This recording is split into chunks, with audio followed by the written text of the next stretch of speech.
Assalamualaikum warahmatullahi wabarakatuh. Alhamdulillahi rabbil alamin wassalatu wassalamu ala asyrafil anbiya'i wal mursalin wa ala alihi wa sahbihi ajma'in. Rabbi shrah li sadri wa yassir li amri wa halul 'uqdatam min lisani yafqahu qawli. Rabbi zidna 'ilma warzuqna fahma, amma ba'd. Jadi tuan-tuan dan puan yang dirahmati Allah Subhanahu wa taala, alhamdulillah pertama dan selamanya mari kita merafakkan setinggi kesyukuran kita kepada Allah Subhanahu Wa Taala kerana pada pagi ini, pagi 2 Ramadan. Jadi alhamdulillah Allah bagi kesempatan pada kita untuk masuk dalam bulan Ramadan, dan pada pagi ini kita akan membincangkan salah satu surah yang pendek daripada juzuk Amma, iaitu surah Al-Fil.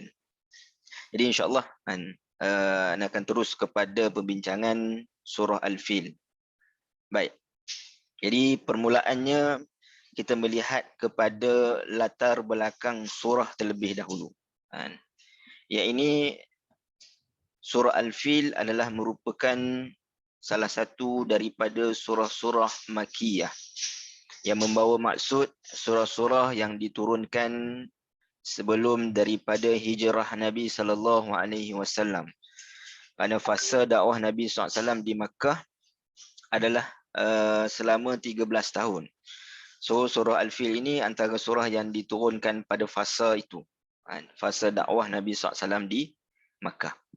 Baik, mengandungi 5 ayat, mempunyai 23 kalimah dan 96 huruf. Yang ini maknanya yang disenarai ataupun dikira oleh para ulama lah. Yang ini dalam ada sebahagian kitab tafsir yang mana menyebutkan tentang berapa kalimah huruf. Supaya apa, kita melihat salah satunya, antaranya biasa kita mendengar hadis berkaitan dengan satu huruf sama dengan 10 pahala kan. Jadi kalau hari ini kalau kita nak kira dari sudut matematiknya, 96 huruf kali 10 lah. Itu baru bacaan, belum lagi pergi kepada kefahaman. Maka insya-Allah mudah-mudahan berganda-ganda pahala kita pada pagi ini dalam suasana majlis ilmu ni insya-Allah. Baik. Surah Al-Fil merupakan surah yang ke-105 dari sudut susunan mushaf. Susunan mushafnya adalah surah ke-105. Ianya disusun ataupun susunannya itu adalah selepas daripada surah Al-Humazah. Maknanya sebelum daripada surah Al-Fil adalah surah Al-Humazah. Yang ini sebagaimana yang saya sebutkan dalam preview sebelum ini. Antara cara kita memahami surah Al-Quran ini adalah kita melihat surah sebelum dengan surah selepasnya. Iaitu dalam surah Al-Humazah Allah Subhanahu Wa Taala menyebutkan tentang sifat orang-orang yang suka mengeji, orang yang suka mencaci, dan juga orang yang suka mengumpulkan harta benda.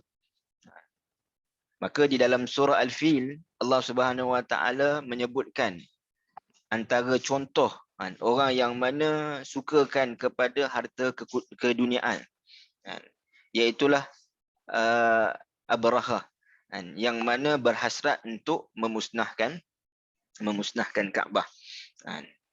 Baik.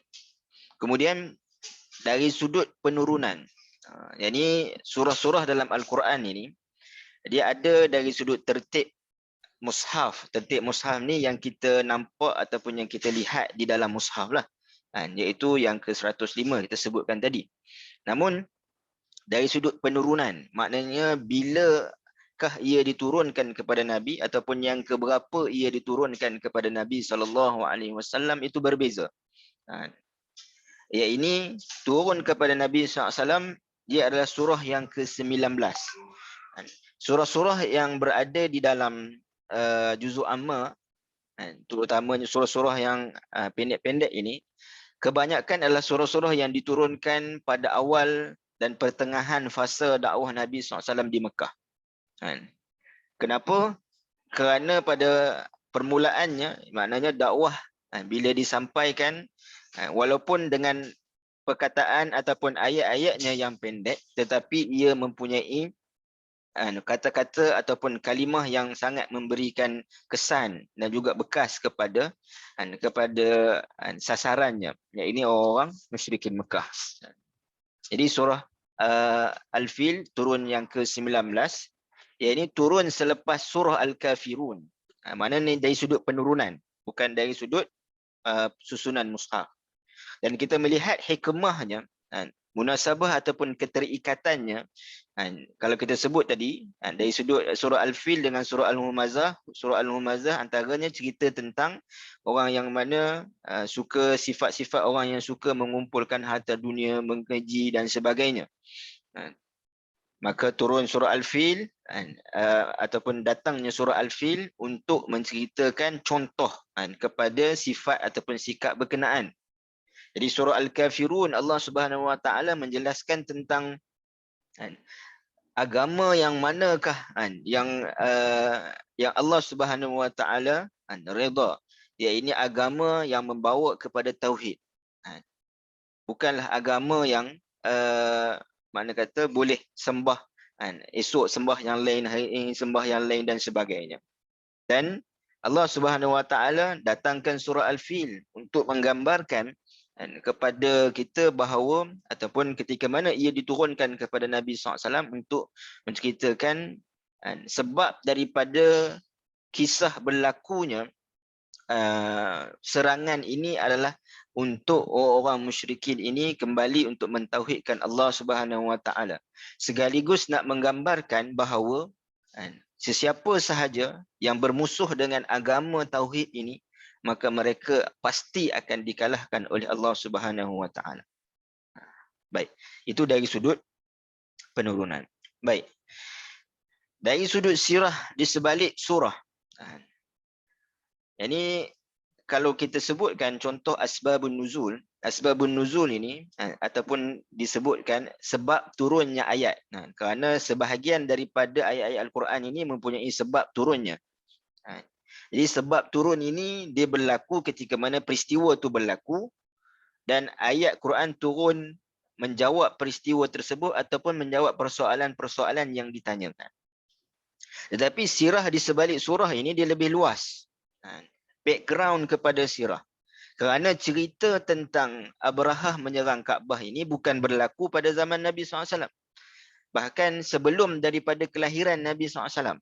Ini yang uniknya cerita dalam surah Al-Fil ini adalah kerana kalau kita melihat 40 tahun Nabi SAW sebelum menjadi Nabi,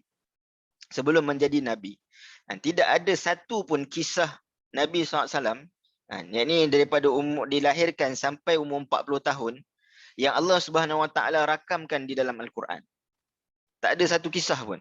Walaupun maknanya kisah, maknanya kita tahu kisah Nabi SAW pergi berdagang pada umur 12, bawa harta Khadijah umur 25, berkahwin dengan Khadijah radhiyallahu anha pada umur 25, pada tahun umur 35 berlaku peperangan Fijar dan sebagainya. Tak ada satu pun kisah yang Allah Subhanahu Wa Taala sebut dalam Quran. Kita hanya baca dalam sejarah.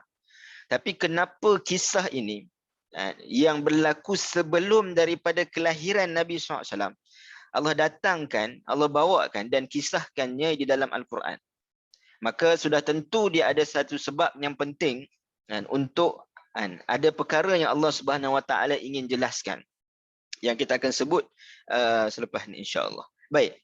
Jadi kalau kita melihat kepada sirah di sebalik surah, ia ini background kepada surah ini adalah penceritaannya berkenaan dengan gubernur Yaman, yang ini di sebelah selatan Makkah, yang bernama Abraha al-Ashram, yang mana dia ni tak puas hati orang Arab yang ni banyak tertumpu ke Makkah, dan banyak pedagang-pedagang Makkah ini dikenali sebagai Ummul Qura. Kerana apa? Kerana pedagang ini dia menjadi center kepada pedagang yang datang daripada Yaman dan pedagang yang mana datang daripada sebelah utara, sebelah atas ni, sebelah utara ni, kawasan Madinah ini, maknanya atas daripada ini adalah kawasan Syam. Jadi semuanya datang berkumpul ke Mekah, di tengah-tengah di antara laluan daripada Syam dan juga daripada Yaman.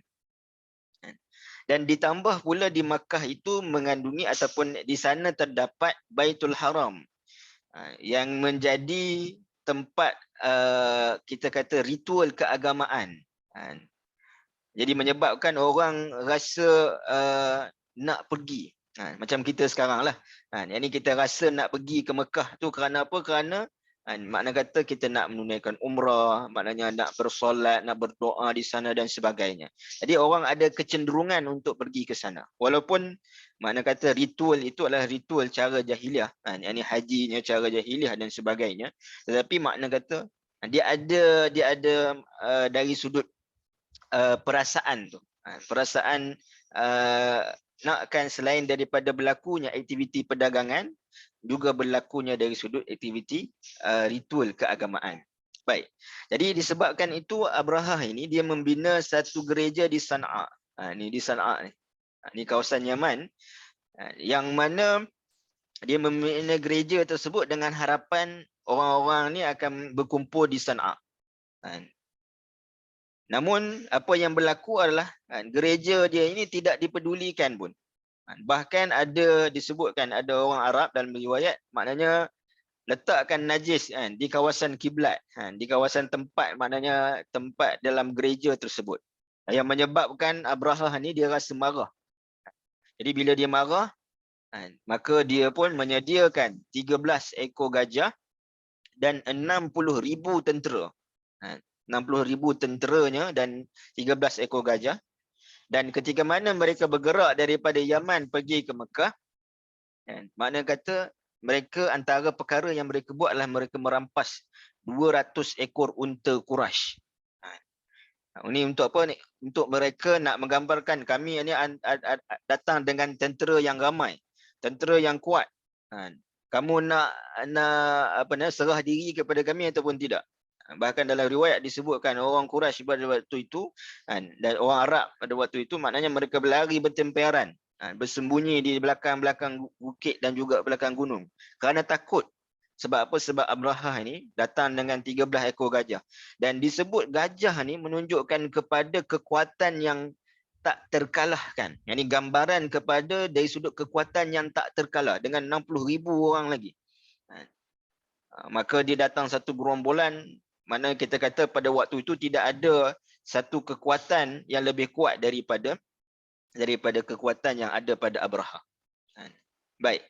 Jadi kita melihat ini adalah dari sudut sejarah ataupun sirahnya. Tetapi Al-Quran dia tidak hanya membicarakan tentang sejarah, bukan nak cerita kepada kita oh itulah yang berlaku kepada Abrahah.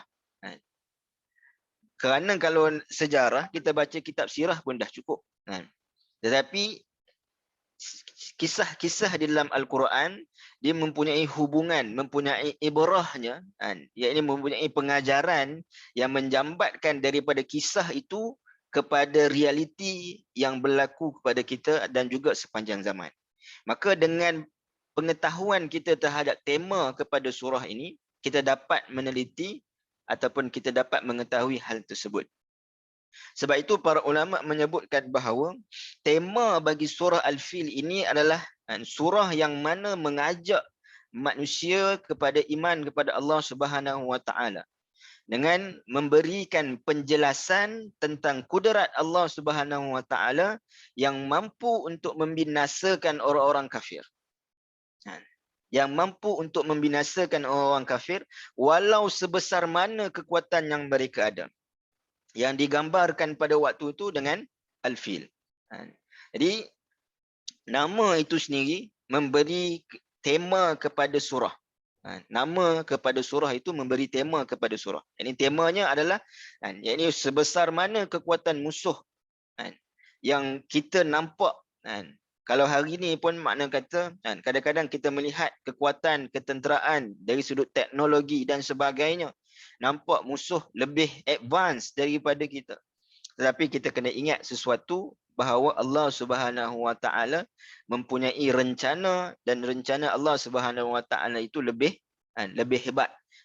Sebesar mana pun kekuatan, maka Allah Subhanahu Wa Taala mampu untuk membinasakan orang-orang yang kufur dan ingkar kepada Allah Subhanahu Wa Taala. Baik. Jadi kita masuk kepada ayat yang pertama. Allah Subhanahu wa taala menyebutkan, alam tara kaifa fa'ala rabbuka bi ashabil fil. Tidakkah engkau mengetahui bagaimana Tuhanmu telah melakukan kepada angkatan tentera yang dipimpin oleh pembawa gajah yang hendak meruntuhkan Kaabah. Baik. Pertama sekali kita melihat kenapa Allah Subhanahu wa taala menggunakan perkataan alam tara. Alam tara ini merujuk kepada tidakkah engkau melihat sebenarnya. Tidakkah engkau melihat? Kenapa Allah Subhanahu wa taala tak sebut alam ta'lam? Tidakkah engkau mengetahui? Sebab kita tengok terjemahannya adalah tidakkah engkau mengetahui? Kenapa Allah Subhanahu wa taala tak kata alam ta'lam? Baik. Kisah ini Abrahah menyerang Kaabah ini adalah kisah yang berlaku 50 hari dalam Rahih Maktum menyebutkan dalam 50 ke 50 hari sebelum daripada kelahiran Nabi SAW.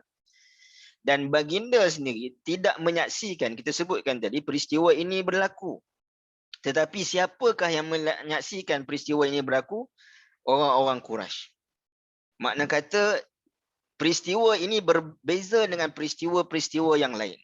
Sebagaimana contoh Isra' Mi'raj ke peristiwa yang lain yang berlaku kepada Nabi SAW. Kerana apa? Kerana peristiwa ini disaksikan Quraisy tapi Nabi SAW tak menyaksikan.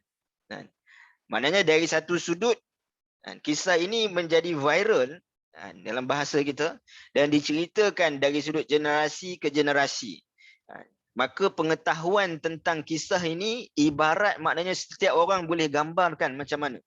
Bila kita dengar orang cerita kan, kita tengok, oh, macam tu cerita ni, yang ni kita pun tergambarkan bagaimana penceritaan tersebut. Ibarat ia boleh divisualiskan, dia boleh dilihat, digambarkan. Dan satu benda yang penting adalah ia tidak boleh disangkal. Bahawa peristiwa itu sememangnya berlaku. Dan Allah Subhanahu Wa Taala banyak menggunakan cara ataupun kita sebutkan uslub ini dalam Al-Quran untuk menggambarkan sesuatu yang boleh digambarkan. Walaupun kita tak pernah lihat, tapi ia boleh digambarkan. Ini Allah sebut dalam surah Yasin, alam yarau kam ahlakna qablahum minal qurun. Tidakkah engkau melihat bagaimana, tidakkah mereka melihat tentang bagaimana Allah Subhanahu Wa Taala memusnahkan kurun-kurun ataupun umat-umat yang terdahulu yang mana mereka ini mendustakan para rasul mereka. Perkara itu berlaku sebelum daripada kehidupan mereka. Tapi Allah Subhanahu Wa Taala sebut supaya menggambarkan.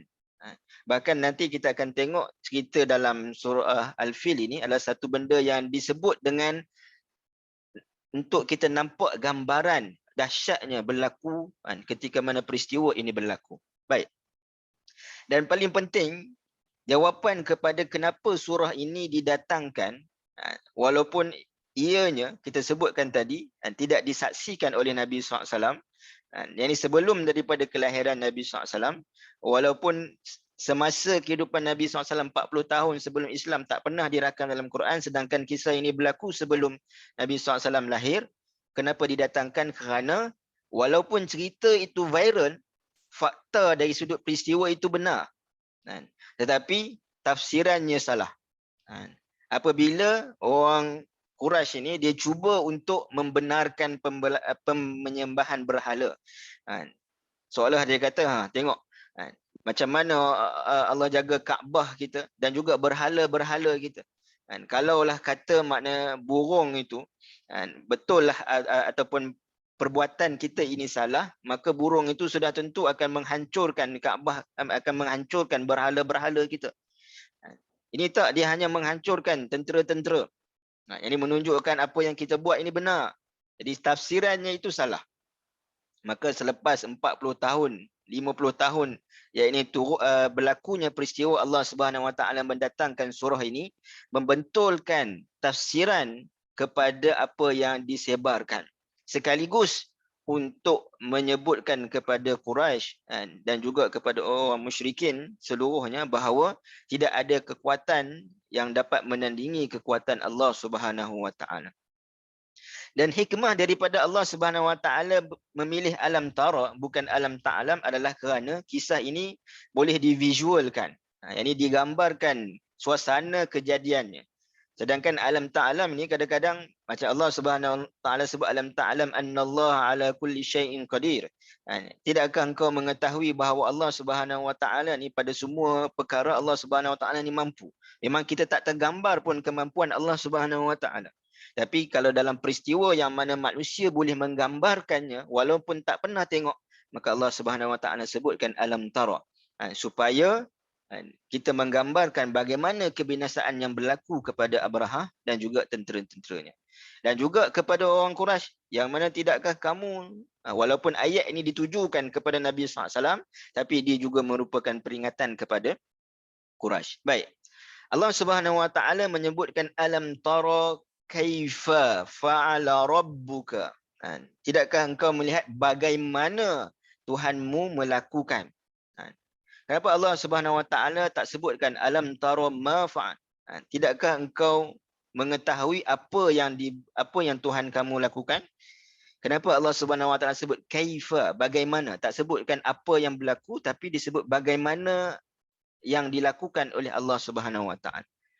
Sebabnya nak sebutkan tadi, berdasarkan tema yang kita sebutkan, bagaimanapun kekuatan musuh yang tergambarkan oleh seseorang pada mana-mana zaman, pada mana-mana ketika, maka Allah Subhanahu Wa Taala juga ada bagaimana, ada cara untuk Allah Subhanahu Wa Taala binasakan. Dan kemenangan itu kadang-kadang datang melalui cara yang tidak tergambar. Iaitu bagaimana satu tentera yang besar membawa gajah dan akhirnya dikalahkan oleh burung-burung yang kecil pada dari sudut fizikalnya. Dan juga kita sebutkan tadi, alam tara kaifa ini sambungan daripada tadi, iaitu sesuatu benda yang boleh digambarkan. Sebab bagaimana ni pendetilan kepada ini berlaku macam ni, ini berlaku macam ni. Yang ini satu persatu pendetilan itu berlaku. Bukan sekadar apa yang berlaku kemusnahan, tapi pendetilan. Yang ini dari sudut satu persatu setiap peristiwa yang berlaku. Baik. Kemudian Allah Subhanahu Wa Taala menyebutkan alam tara kaifa fa'ala. Iaitu bagaimana Tuhanmu melakukan. Ini saya sebutkan dalam preview itu. Beza di antara fa'ala dengan amila, yang mana kedua-duanya adalah membawa maksud melakukan. Melakukan sesuatu perbuatan. Sama dari sudut terjemahan. Namun satu kaedah di dalam Al-Quran, mana-mana perkataan yang mana dia huruf-hurufnya itu berbeza. Maknanya fa'ala, amila itu berbeza. Tetapi diterjemahkan dengan terjemahan yang sama, hakikatnya dia tak pernah sama. Baik, contoh fa'ala. Jadi fa'ala ini adalah satu perbuatan yang dilakukan tanpa perlu perancangan awal. Kerana apa? Kerana tidak memerlukan untuk memikir sebab dan akibatnya. Dan perbuatan fa'ala ini adalah satu perbuatan yang dilakukan sekali sahaja dan dilakukan tanpa suruhan. Sedangkan amila adalah perbuatan yang dilakukan yang mana diperlukan kepada perancangan. Perbuatan yang dilakukan juga mesti memikirkan sebab dan akibatnya. Dan ia bukan yang berlaku sekali sahaja, tetapi ia berulang-ulang. Dan ia berlaku selepas datangnya suruhan. Maka sebab itu kita melihat, bila Allah Subhanahu Wa Taala sebutkan perkara-perkara berkaitan dengan salihat, perkara-perkara yang baik, maka Allah Subhanahu Wa Taala akan datangkan amilas salihat. Illal ladzina amanu wa amilus salihat. Ini perkataan amilas salihat kerana apa? Kerana perkara yang baik pun perlukan kepada perancangan. Masuk Ramadan maknanya kena rancang waktu. Bila nak baca Quran, bila nak ni dan sebagainya. Fikirkan sebab dan akibat daripada perbuatan tersebut. Dan perbuatan amal soleh sudah tentu perbuatan yang perlu dilakukan berulang kali. Dan kita melakukan amal soleh tak lain dan tak bukan kerana Allah Subhanahu Wa Taala memerintahkan kita untuk melaksanakan hal demikian. Maka fa'ala, kalau ia dinisbahkan kepada manusia, dia menunjukkan bahawa manusia itu tidak sempurna dalam dia melaksanakan sesuatu. Sebab tak ada perancangan, tak fikir sebab akibat dan sebagainya. Sekali cuba dah give up.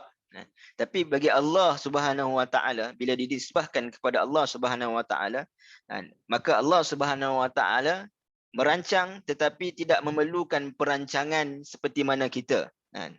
Allah merancang tetapi tidak memerlukan perancangan. Ya ini nak fikir dulu bila nak mengazab ni. Tapi kalau batu ni kena kat Kaabah ke, kena kat orang lain ke macam mana? Tak perlu fikir sebab dan akibat. Dan perbuatan ini memang berlaku sekali sahaja. Maka Allah Subhanahu Wa Taala tidak disuruh oleh sesiapa. Fa'alul lima yurid. Allah Subhanahu Wa Taala melakukan apa sahaja perbuatan yang Allah Subhanahu Wa Taala kehendaki. Bagaimana caranya, apa yang nak dilakukan, maka Allah Subhanahu Wa Taala boleh melakukan. Fa'ala. Baik. Apa hikmah Allah Subhanahu Wa Taala sebut?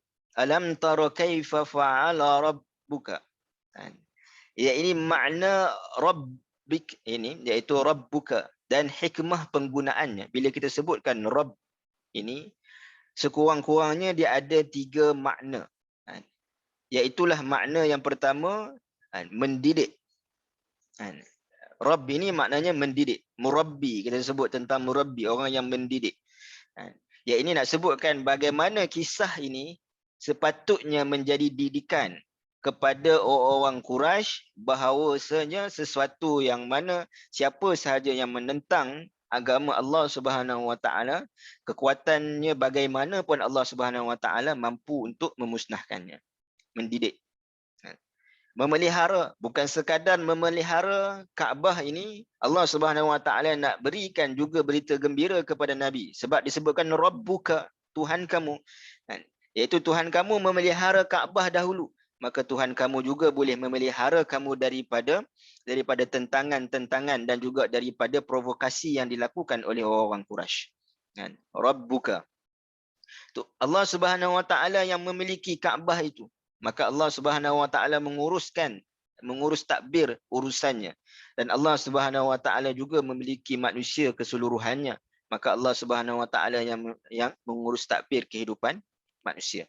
Jadi hikmah daripada perkataan Rabbuka ini adalah untuk nak sebutkan kepada Nabi bagaimana Allah Subhanahu Wa Taala menjaga Kaabah, bagaimana Allah Subhanahu Wa Taala yang memiliki Kaabah, bagaimana Allah Subhanahu Wa Taala yang mana menjadikan hal itu berlaku, maka Allah Subhanahu Wa Taala juga boleh memelihara Nabi. Allah Subhanahu Wa Taala juga yang memiliki Kaabah juga yang akan pulangkan Kaabah itu kepada Nabi sallallahu alaihi wasallam. Baik. Alam tara kaifa fa'ala rabbuka bi ashabil fil. Ashab al-fil. Kenapa Allah Subhanahu Wa Taala guna perkataan ashab? Ashab ni maknanya seorang yang bersahabat. Sahabat kita sebut sahabat Nabi SAW, sahabah. Jadi sahabat ni, bila kita kata sahabat ni, sahabat dia ada persamaan. Bila kita namakan seorang A dan B dia bersahabat, maka dia ada persamaan. Mungkin dari sudut hobinya, dari sudut maknanya kelas ke dan sebagainya. Maknanya dia ada persamaan dengan kawan dia. Maka kita sebut bersahabat. Tapi kenapa Allah Subhanahu Wa Taala guna kepada tentera Abrahah ni bersahabat ataupun sahabat gajah lah kita katakan. Pasukan itu disebut dengan ashab. Sedangkan kalau kita nak kata orang yang memelihara ataupun orang yang mempunyai kekuatan fil ni, maka boleh disebutkan dengan perkataan arbab, arbabul fil. Kan? Jadi satu faktor yang saya temui berkaitan dengan gajah ni adalah dia menghabiskan waktu harian dia itu selama 16 jam untuk dia makan. Jadi maknanya dia makan je. Maka Allah Subhanahu Wa Taala menyebutkan ashab ini kerana ada ciri-ciri persamaan di antara tentera Abrahah itu dengan binatang. Iaitulah dari sudut nafsu kebinatangan. Kerana apa? Kerana tidak puas. Yaman juga adalah satu negara yang agak maju. Tetapi dia tak puas. Dia nak apa? Dia nak dari sudut apa yang Mekah dapat, Kaabah itu yang ada nilainya, maka dia nak itu juga berlaku di Yaman dengan dia membina gereja itu tadi. Ini tidak puas dengan makanan.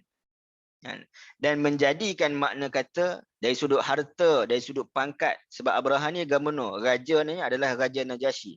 Jadi dia nak kata maknanya, oh aku ni ada peranan, ada sumbangan yang aku bagikan kepada negara Yaman ini. Ini dari sudut harta, dari sudut pangkat, yang menyebabkan itulah menjadi tujuan kepada hal ataupun kehidupan dia. Maka dia ada ciri persamaan itu tadi. Bahkan bila kita sebutkan sahabat, kan? Macam contoh kita katakan sahabat Nabi SAW. Kan? Jadi Nabi SAW itu adalah maknanya orang yang paling sempurna. Biasanya sahabat ni disebutkan, dinisbahkan kepada sesuatu yang menunjukkan sahabat ni biasanya orang yang disebut oleh Imam Ar-Razi sebagai orang yang dunahu, orang yang di bawah sikit dari sudut kedudukan dia, berbanding yang disebutkan yang utama, iaitu Nabi, sahabat Nabi, maknanya sahabat Nabi selepas kedudukannya, selepas daripada Nabi lah. Jadi nak sebutkan bila Allah kata ashabul fil, menunjukkan bahawa kedudukan mereka itu lebih bawah daripada binatang. Sebab itu dalam surah Al-A'raf Allah Subhanahu Wa Taala sebut apa? Mereka yang ada hati, ada telinga, ada pendengaran, penglihatan dan hati yang diberikan oleh Allah Subhanahu Wa Taala apabila tidak menggunakan, ulaika kal an'am bal hum adall. Mereka ini seperti binatang ternak, bahkan lebih teruk daripada binatang. Maka gunakan ashabul fil. Baik. Kemudian ayat yang kedua, Allah Subhanahu Wa Taala menyebutkan alam yaj'al kaidahum fi tadlil. Bukankah Tuhanmu telah menjadikan rancangan jahat mereka, maaf nampak skrin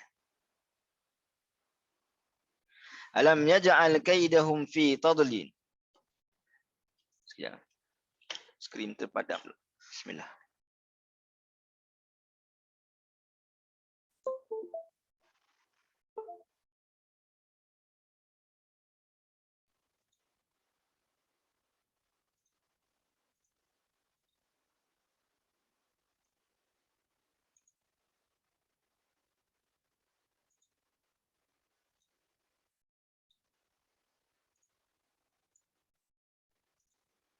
Baik.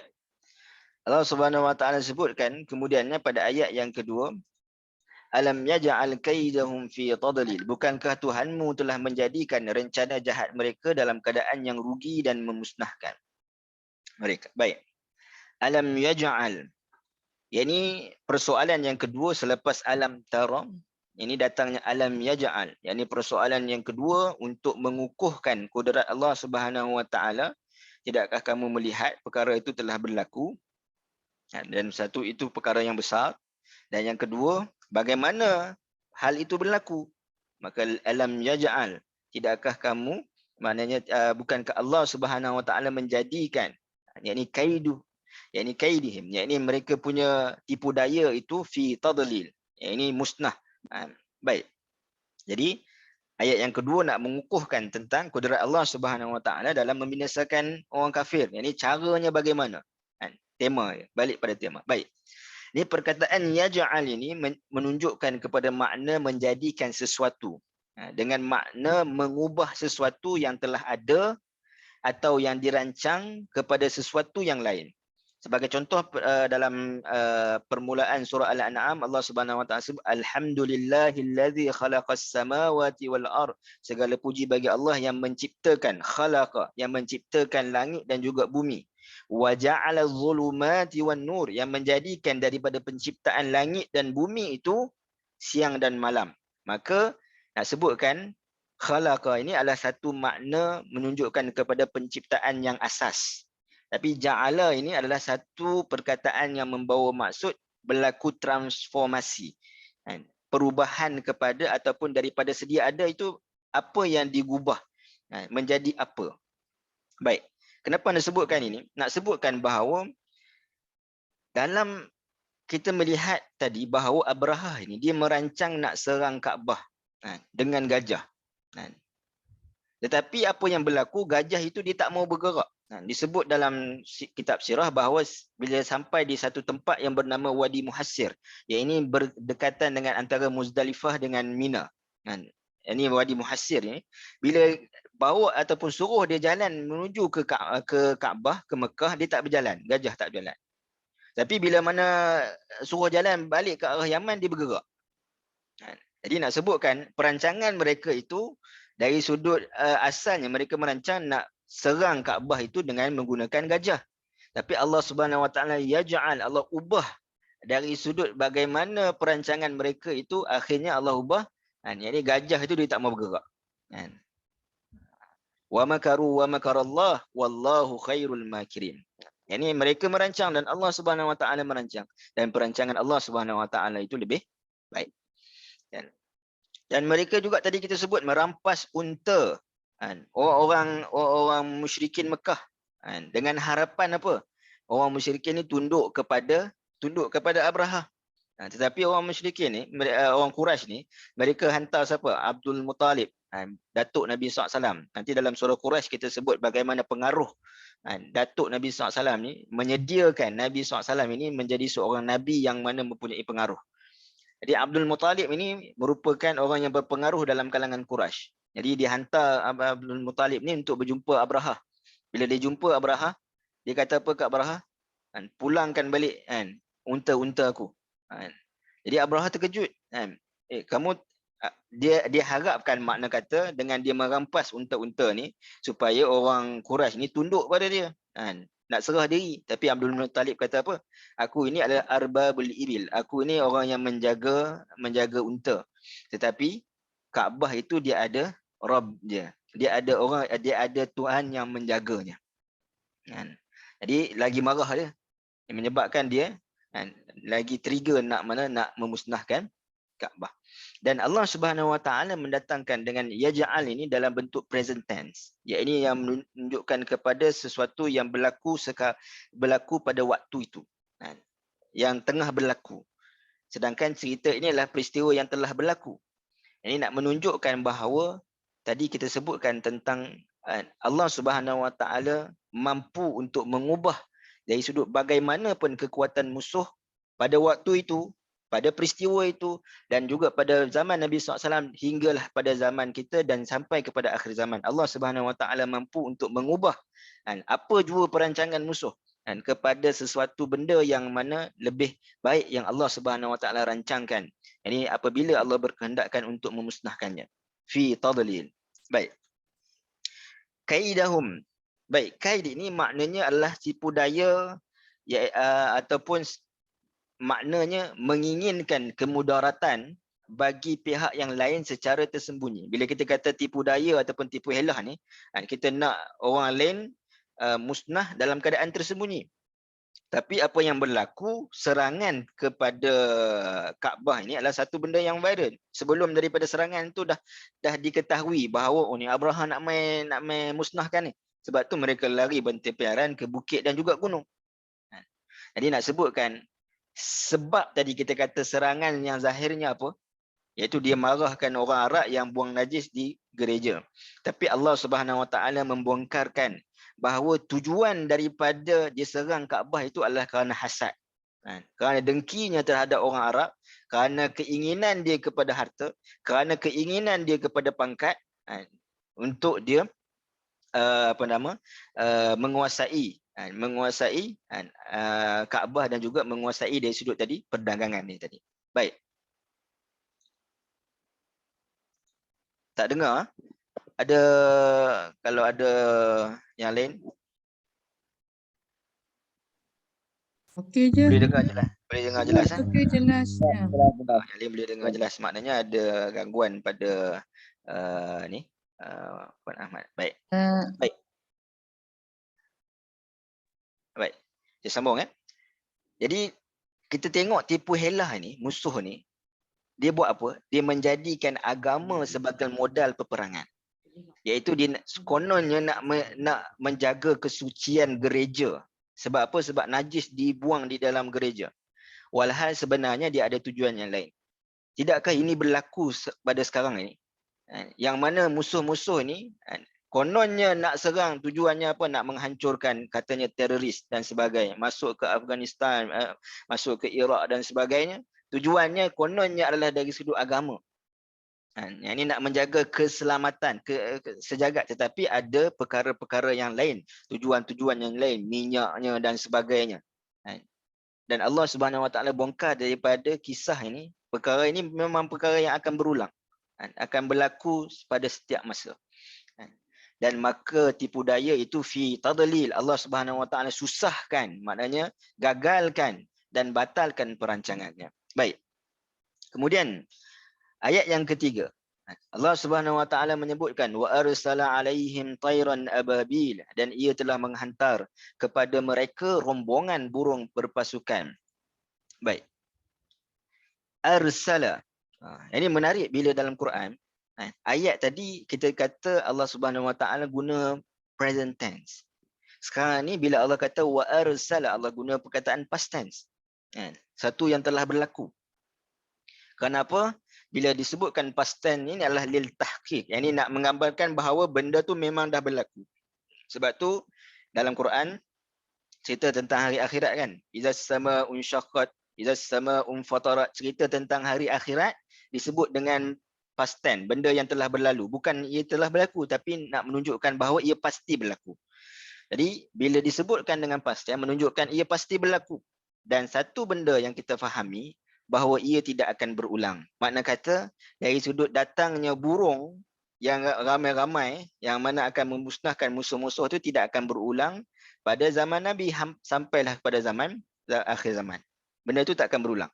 Tapi dari sudut bagaimana Allah Subhanahu wa taala nak menghapuskan musuh-musuhnya, benda itu memang akan ada cara untuk Allah Subhanahu wa taala bantu kepada umat Islam yang mana berhadapan dengan musuh-musuh Islam.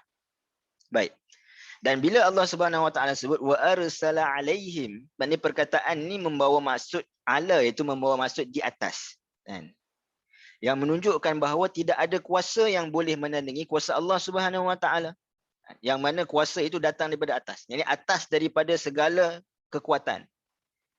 Jadi sebab itu wa arsala alaihim ini menunjukkan kepada azab. Sebab dalam surah Yasin Allah Subhanahu wa taala sebut arsala ilai, arsala ila. Ila dengan ala berbeza. Bila Allah kata iz arsalna ilaihim, ini menunjukkan Allah Subhanahu wa taala mengutuskan dengan rahmah. Mengutuskan apa? Mengutuskan dua orang rasul tetapi didustakan oleh ashabul qaryah. Kemudian diutuskan rasul yang ketiga. Ini mengutuskan dengan rahmah, arsala ila. Tapi wa arsala ala, ini wa arsala alaihim dengan perkataan ala itu menunjukkan kepada ia adalah azab yang datang kepada musuh tersebut. Baik. Ababil. Saya sebutkan dulu ababil kerana nak sebutkan bahawa ababil ini bukan nama burung. Yang kita selalu sebut dalam lagu pun ada maknanya ababil kan, burung ababil. Ababil ini bukan nama burung. Ababil ini maknanya satu kawanan burung, satu kumpulan, satu pasukan burung yang sangat banyak. Yang mana mereka ini datang sikit-sikit yang akhirnya melitupi awan. Itu makna ababil. Dia bukan nama burung. Sebab apa? Sebab Allah Subhanahu wa taala sebut tayran. Tayran ini disebutkan dalam bentuk nakirah ataupun kata nama am. Yang ini Allah tak sebutkan burung apa. Ada yang kata burung dalam tafsir ada sebutlah burung belatuk lah, burung macam-macam lah.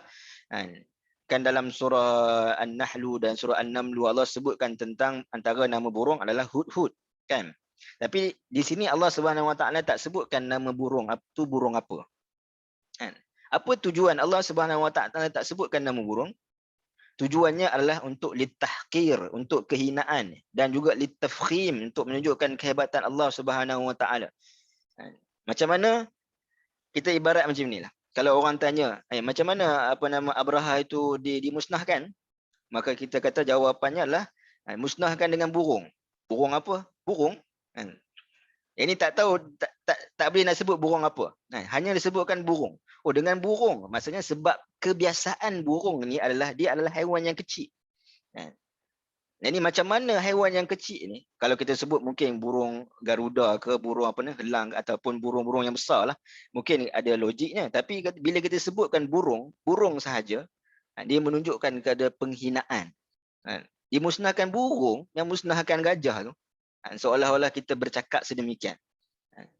Dan menunjukkan tafkhim, menunjukkan kehebatan Allah Subhanahu wa taala walaupun satu makhluk yang kecil tapi dia mampu untuk memusnahkan tentera bala tentera yang besar. Jadi ibrah hanya ada juga maknanya orang melihat dari satu sudut ketenteraan. Kadang-kadang maknanya ada tanker kan, yang askar punya tanker tu, tetapi dia melalui jalan darat. Walaupun jet mungkin lebih kecil daripada tanker tu, tapi sesuatu yang datang daripada atas dia lebih kuat kan. berbanding satu yang berada di bawah tetapi dia besar. Jadi hikmahnya banyaklah. Dari sudut maknanya dari sudut ibrah, dari sudut teknologi dan sebagainya. Baik. Ayat yang keempat. Sikit lagi 5 minit insya-Allah. Tarmihim bihijaratin min sijil, yang melontar mereka dengan batu-batu dari jenis tanah yang dibakar keras. Baik. Allah Subhanahu Wa Taala sebut tarmihim. Yang ini perkataan Roma ini membawa maksud melontar. Kita sebut melontar jamrah kan. Ini lontar ni, bila kita kata lontar, dia perlukan kepada daya. Kita nak baling lontar ni diperlukan pada daya. Tapi yang melontar dalam kisah ni adalah burung. Macam mana burung tu melontar?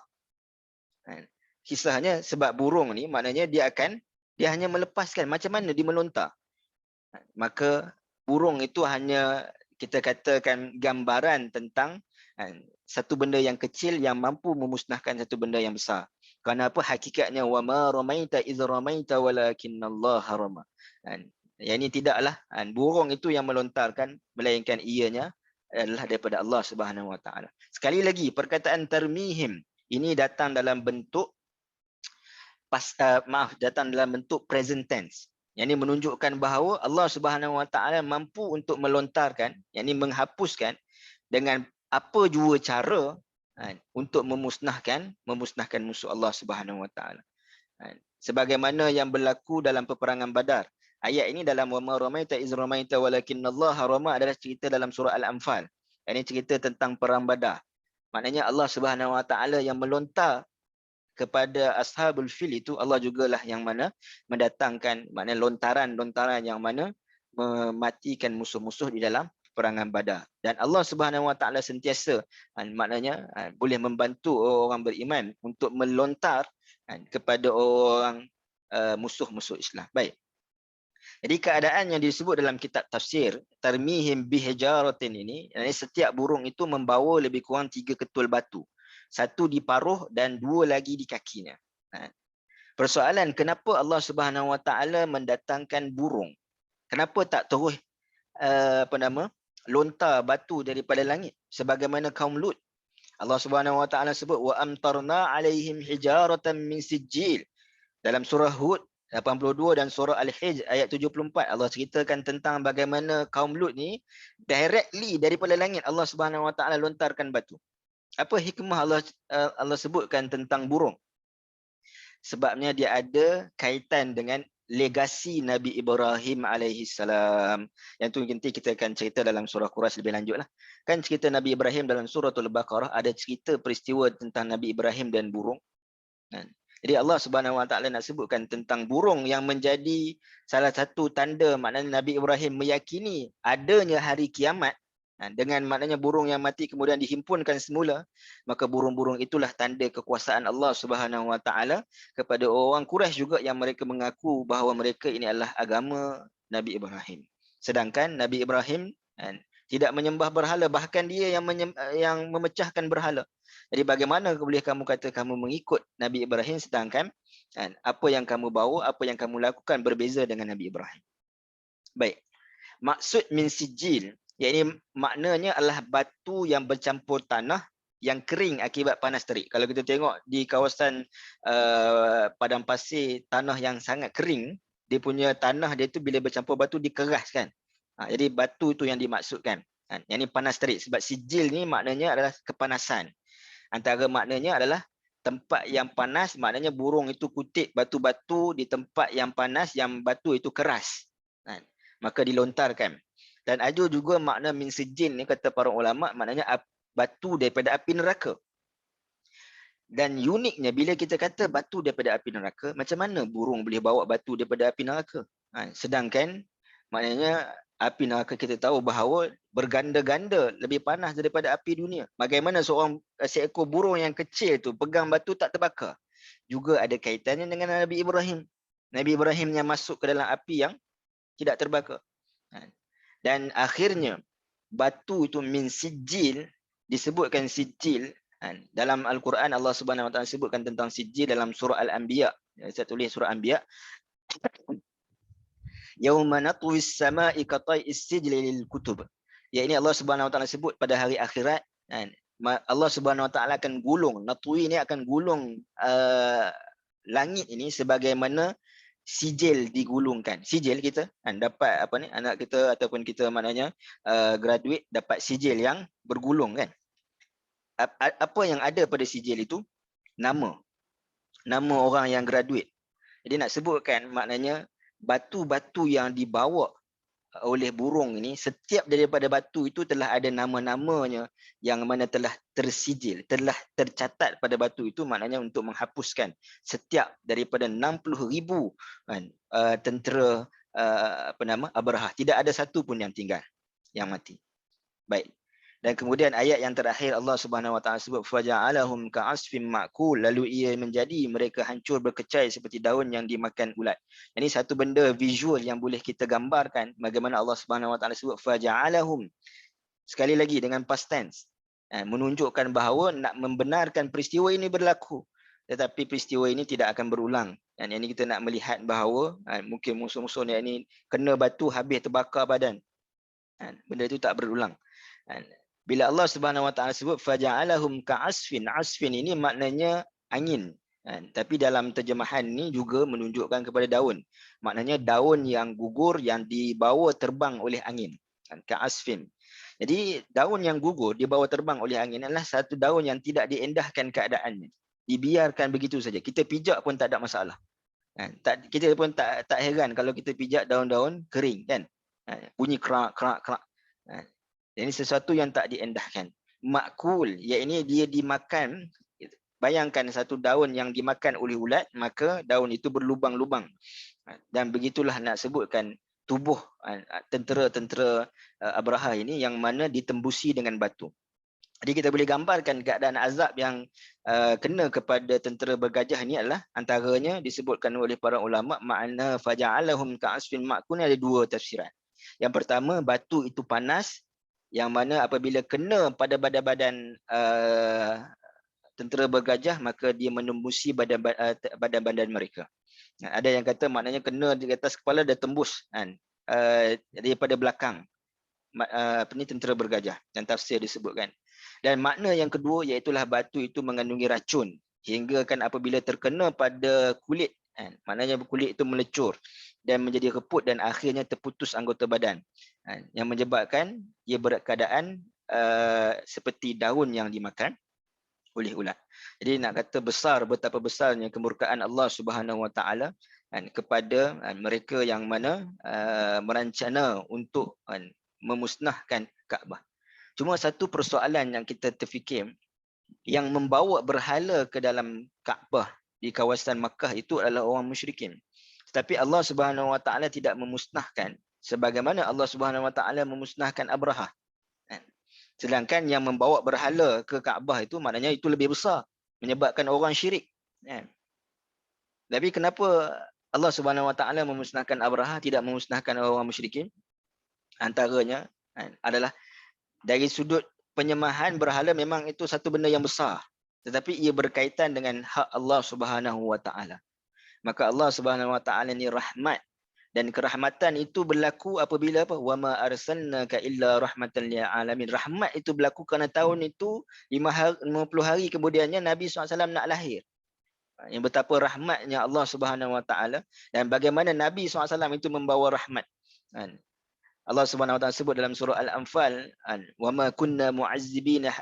Allah Subhanahu Wa Taala sebut dalam surah Al-Anfal, wa ma kana Allah liya'adzibahum wa anta fihim. Allah Subhanahu Wa Taala tidak akan mengazab mereka apabila kamu berada bersama dengan mereka. Jadi itu rahmatnya Nabi SAW dan juga rahmatnya Allah Subhanahu Wa Taala. Dan apabila ia berkaitan dengan hak-hak kemanusiaan, yang mana berkaitan dengan manusia yang lain, kezaliman ke atas manusia yang lain, maka Allah Subhanahu Wa Taala menghancurkan mereka.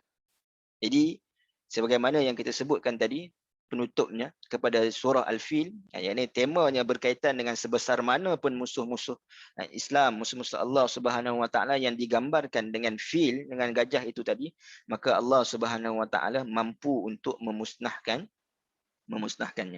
Jadi saya kira mungkin kita dah lebih 10 minit, Okey, kita bawa mungkin kalau ada persoalan boleh letak dalam grup dan juga mungkin boleh tanyakan mungkin pada sesi yang akan datanglah insya-Allah kalau sempat. Dan aku qauli hadza wa astaghfirullah li wa lakum, yang baik itu datang daripada Allah, yang lemah pada diri saya sendiri. Mudah-mudahan kita dapat meneruskan ibadah-ibadah dalam bulan Ramadan dengan maknanya iman dan wahtisaban. Assalamualaikum warahmatullahi wabarakatuh.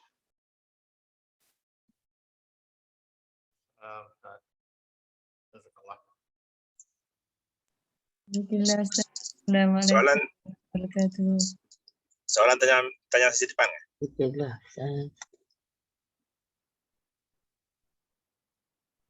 Assalamualaikum Ustaz. Soalan tanya sesi depan ya. Salam, boleh tanya dalam grup pun boleh kot, sebab Zoom ni akan digunakan oleh KTDKL pukul 9.30.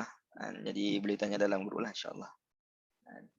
Boleh tanya dulu, Ana akan jawab sama ada bertulisan ataupun insya-Allah dalam sesi akan datang Ana jawablah persoalan tu. Baik ya. Anda jawab pakai audio boleh ni. Dalam Boleh, grup dia insya-Allah. pakai audio insya-Allah. Baik, boleh insya-Allah. Assalamualaikum.